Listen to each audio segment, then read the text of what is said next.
Hello everyone. உங்களோட என்ன விதமான ப்ராப்ளமா இருந்தாலும் சரி, அதுக்கெல்லாம் இம்மீடியட்டா, இன்ஸ்டன்ட்டா ஒரு சொல்யூஷன் வேணும். இதுக்கு மேல இத வளர்க்கவே முடியாது. இம்மீடியட்டா இத வந்து ஒரு முடிவுக்கு கொண்டு வரணும் அப்படின்னு நீங்க நெனச்சீங்கன்னா, இந்த ஏஞ்சல் நம்பர் வந்து உங்களுக்கு அற்புதமா ஒர்க் பண்ணும். இந்த ஏஞ்சல் நம்பர் வந்து 741 அப்படிங்கிற நம்பர் தான். இந்த நம்பர வந்து நீங்க கன்டினியூஸா நம்பர் ஆஃப் டைம்ஸ் வந்து நீங்க சாண்ட் பண்ணிக்கலாம். நீங்க எப்பப்ப எந்த ப்ரொசீஜரும் இல்ல. இப்பதான் பண்ணணும், அப்பதான் பண்ணணும் அப்படிலாம் இல்ல. நீங்க ஃப்ரீ டைம்ல எப்ப வேணாலும் நீங்க அந்த அந்த ப்ராப்ளம் எல்லாம் எப்பப்போ உங்களுக்கு ரிமெம்பர் ஆகுதோ, ஒரு டேல வந்து நெறைய டைம் அத பத்தி திங்க் பண்ணுவோம் இல்லையா? அந்த மாரி ஒவ்வொரு டைமும் அது ஞாபகம் வரப்ப, இந்த ஏஞ்சல் நம்பர்கள வந்து நீங்க சொல்லிட்டே வாங்க. இத சாண்ட் பண்ணிட்டே வர வர உங்களுக்கு வந்து எங்கேருந்து அதுக்கு சொல்யூஷன் வருதுன்னே தெரியாது. அந்த அளவுக்கு உங்களுக்கு இம்மீடியட்டா ஒரு சொல்யூஷன் வந்து கிடைக்க ஆரம்பிக்கும். இது வந்து ஒரு டிவைன் மேஜிக்கல் நம்பர்ன்னு சொல்லுவாங்க.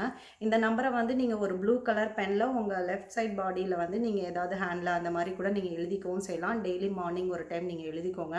கன்டினியூஸா இத சாண்ட் பண்ணிட்டே இருக்கிறது மூலமாவும் உங்க ப்ராப்ளம் எந்த விஷயம் சார்ந்து இருந்தாலும் சரி, இமிடியேட்டான சொல்யூஷன் யார் மூலமாவோ, எந்த ஒரு விஷயம் நடந்தோ அது மூலமாவோ உங்களுக்கு கிடைக்க ஆரம்பிக்கும். ஸோ கண்டிப்பா நீங்களும் ஃபாலோ பண்ணி பாருங்க. Thank you.